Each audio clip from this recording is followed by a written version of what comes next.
Hi, and welcome back to our 60-second highlight on risk. This summer, we're focusing on protecting officers and directors against personal liability. And today, in episode 3, we're going to talk about the decision-making process.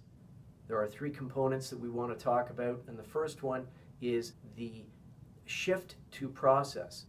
Now, previously, directors relied on the business judgment rule, whereby much protection was provided by the courts who would focus on the reasonableness of the end result. Now there's a movement by the courts, in addition to the protection under the business judgment rule, to look also at whether an appropriate decision-making process was used. And this is a similar process used to determine whether negligence is involved in a decision, not only by a director or an officer, but other professionals too, like lawyers or surgeons. For example, looking at the end result from a surgeon's operation, not necessarily the end result, but whether the surgeon took the proper steps, took reasonable care in performing the operation.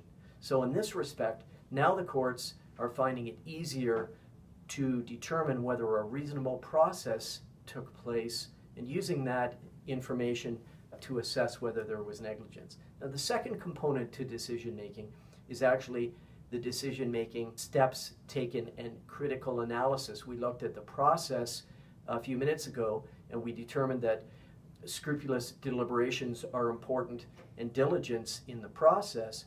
The courts also want to see that critical analysis took place. For example, a discussion on the pros and cons, the amount of time spent, the advice sought, and whether such advice was independent advice, whether there were benchmarks used, whether good debate was what ensued in the discussion leading up to the decisions, etc. The third step, an important component to decision making, is notes and evidence. Old school is that notes should be discarded from important and sensitive discussions. Professionals must demonstrate and provide evidence that there in fact was good process and good critical analysis in the decision-making process. So evidence is often required of the reasonable steps taken. Board minutes are often way too general, and you're starting to see some boards bring in outside counsel or note takers to document the rigorous debate and discussion which took place in the decision-making process. Likewise, for officers, it's important to keep notes to evidence the steps taken leading up to a decision.